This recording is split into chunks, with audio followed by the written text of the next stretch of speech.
ፍቅር እንግዲህ ለአደይ የተዘረጋችው መረብ ራሷ ገባችበት ማለት ነው። የእውነት አንዳንድ ጊዜ ጥሩ ስናስብ ጥሩ ነገር ይገጥመናል፣ መጥፎም ስናስብ ደግሞ በዛው በተንኮላችን ልክ ነው የሚሰጠን ማለት ነው። የእውነት አደይን የማታደርጋት ነገር የለም። ከዛ ቤት ለማባረር ብዙ ነገር እያደረገች ነው። ግን አደይ ውስጧ ንጹህ ስለሆነና ምስኪን ስለሆነች ፈጣሪ ከሷ ጋራ ነው ማለት ነው። እንግዲህ በጣም ቤት ውስጥ እያሰቃየቻት ትገኛለች። አሁን ወረቀቱን ሜዳ ላይ ቀዳዳ ነይ ጥረጊ ነይ ሀጂ እያለች ልጅቷ አሟት እንኳን ጎንበስ ማለት ሳትችል የራስሽ ጉዳይ ምን አገባኝ እኔ ልትሰሪ አይደል እንደዚህ ቤት የመጣሽው አርፈሽ ስራሽን ስሪ ብላ ወረቀቱን በታትናባት ሄደች። እሱን እየጠረገች እያለ ዴቭ መጥቶ ምን ሆነሽ ነው አደይ ምናምን ሲላት አይ ምን ሆናለሁ እያጸዳው አይደል እንዴ ስትለው አሞሽ የለም እንዴ ለምን እንደማትቀመጪው ደሞስ ሊዲያና ፍቅር ያጸዳሉ ሲል ብላ ሳቀችበት ማለት ነው። ከዛ መጡ አንዲት እንደዚህ ምን እያደረክ ነው ዴቭ? ምን አደረኩ? አደይን ስራ እያገዝኳት ነው አሟት የለም እንዴ ሲል አንቺ ስራሽን እንዴት ነው እንደዚህ የምትረሺው? በያርፈሽ ስራሽን ስሪ እናንተ አሟታል ምን ሆናችሁ ነው ምናምን ሲል አንተ ቆይ ለዚህ ለልጅ እንዴት ነው እንደዚህ ምናምን አለችው እህቱ ማለት ነው። ከዛ እየተመናቀሩ ወደ ክፍል ሄዱ። ከዛም አደይና ማነው ሊዲያና ዴቭ አንድ ወንበር ላይ ቁጭ ብለው እያወሩ ያለች የተንኮለኛ ፍቅር መጣች ማለት ነው።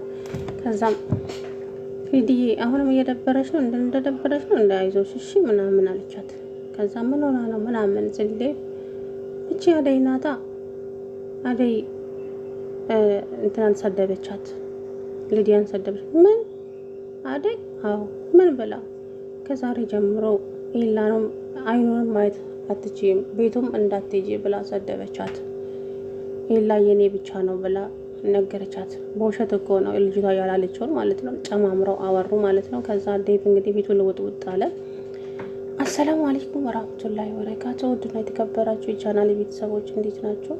እኔ ያለው አልሐምዱሊላህ። ለቻናሌ አዲስ የሆናችሁ ሰብስክራይብ፣ ላይክ፣ ሼር፣ ኮሜንት አድርጉልኝ። ነባሮቹም ስለምታበረታቱኝ ከልብ ነው ማመሰግነው። እንግዲህ የአደይ ዝምታ በጣም እያናደደኝ ነው አሁን ላይ ማለት ነው። የፈለገ ሰራተኛ ብሆን እኮ ቆማጣ አይደለሁም ሰርቼ እየበላው ቤተሰቤንም እየረዳው እሷም ያገማችውን አጥቤ እያጸዳው አይደል እንዴ? ስለዚህ ሰራተኛ ደግሞ ተራ ሰራተኛ አይባልም። ህንዲነትና ራሳችን በራሳችን አንዳንዴ ራሳችን እናስደፍራለንና እንኳን በራሴ አገር ውስጥ ይቅርና በረሰው አገር ራሱ ራሴን አላስደፍርም የፈለገ ነገር ቢሆን ማለት ነው። ምክንያቱም ስራዬ ነው እሰራለሁ። ከዛ በዘለለ አፋን ከፍታለሁ ብትል ግን እንዴ ለምን ተብሎ እና አደይ ዝምታሽ በጣም በዛ፣ በጣም ነው የሚያስጠላው። እንግዲህ ፍቅር አደይን ከዛ ቤት ለማስባረር የማታደርገው ነገር የለም። እንግዲህ ሴት የላከው ሞት አይፈራም የሚባለው አቶ ዴቭም ሄዶ አደይ ላይ እንዴት እህቴን እንደዚህ ትናገሪያታለሽ?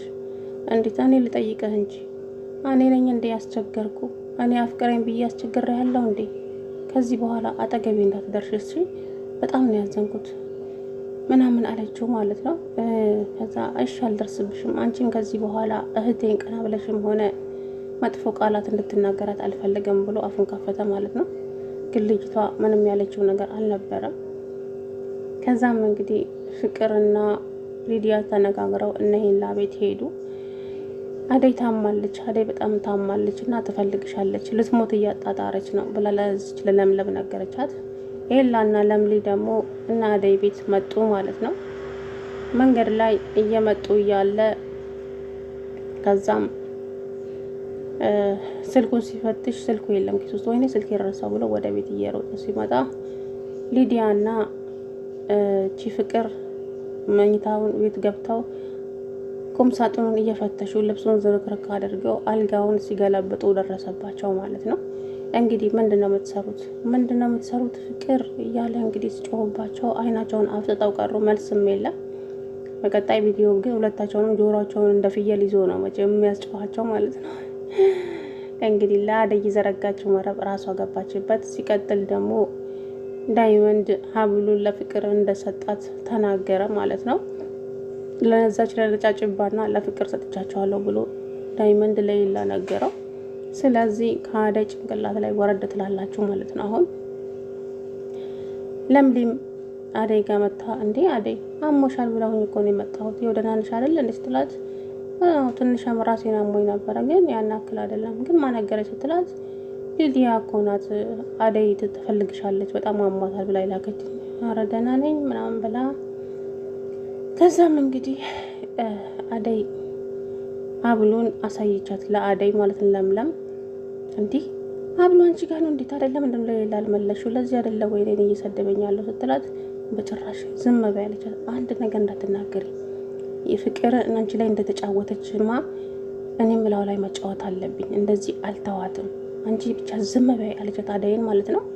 እንደዚህማ አለቃትም ፍቅርን በላ እንግዲህ አብሉን ራሷ ጋር አስቀመጠችው ማለት ነው። ኤላ ደግሞ የሚያሳዝነው ነገር አባቱ ና ወደዚህ ተመለስ የድሮ የሆነች ልጅ መታለች ጎረቤት ይሁን አላቅም እሷን ያገባ ነገረው አንተም ትዳር መያዝ አለብህ ሲለው አባዬ እኔ ወደዛ መመለስ አልፈልግም እንግዲህ ነገርኩ ብሎ ስልኩን ዘጋበት ማለት ነው። ለምለም ደግሞ ከ7 አመታት በኋላ ከረጅም ጊዜ በኋላ ያገኘችው ፍቅረኛዋ ሊለያት ስታስብ ስቅስቅ ብላ አለቀሰች ማለት ነው። ኤላዬ ጥለኸኝ አትሄድ እኔ ያንን 7 አመታት መርገም አልፈልግም እባክህን ኤላዬ እያለች እግሩ ላይ ተደፍታ እየለመነችው እንግዲህ ይቅርታ ለምሌ እኔ ከአባቴ ፍቃድ መውጣት አልችልም ምን ማድረግ እንዳለብኝም ምን መወሰን እንዳለብኝም አላውቅም እያለ እንግዲህ ግራ ተጋብቷል ማለት ነው። እንግዲህ አንዱን ምረጥ ለምልዬ ቆንጆ ናት እንዳታመልጥ ከዚህ ኤልሳ ደግሞ ኤላና ፈቅራለው ስትይ እንደው ግርም ነው ያለኝ እኮ ምን ንግግርሽ አያምር አካኬድሽ አያምር ይሆንሽ ዘረጦ እንዴ አንቺ ለፍቅር ማጥቶኝ ማለት ነው። ስለዚህ በጤሽን ፈልጊ ወይዘሮ ኤልሳ ሊዲያ ማለት ነው። እንግዲህ ዴቭ አፉን እየከፈተ አልጋ ላይ ቁጭ ብሎ የሚበላ ነገር እፈልጋለሁ ፊልም እያየው የምበላው ነገር እንደውም አንቺም ከኔ ጋር ቁጭ ብለሽ ፊልም እያየን ምናምን አለ። አይ አመሰግናለሁ እኔ ስራ አለብኝ ያልጨረስኩት ብዙ ስራ አለብኝ ምናምን አለችው ማለት ነው። ከዛም እንግዲህ አደይ በጣም ይቅርታ ለቀቀኝ እጄን በር እየተንኳኳ ነው ፍቅር ሳትሆን አትቀርም የመጣችው ብላ መንጭቃው ጥላው ሄደች ማለት ነው። ይቅርታ እንኳን መጠየቅበት ጊዜ እንኳን አይሰጡኝም አላለም። ይቅርታ ከመጠየቅ በፊት መጀመሪያ አነጋገርን አስተካከል እንዴ አንንጀ ድሮጣችሁ ሰው ላይ እንደ ፌንጣ የምትአርፉት ነገር እሳ ምን ነው? መጀመሪያ አደይን መጠየቅ ነበረበት በጥሞና እንዴ ሴት ላካው የሚባለው ነገር እውነት እኮ ነው የምር። እና እንግዲህ አደይ ሁሌም ንጹህ ስለሆነች ፈጣሪ ይጠብቃታል። ነገር ግን ደግሞ ዝምታዋ በጣም እያናደደኝ ነው ከመናገራቸው በላይ ማለት ነው በጣም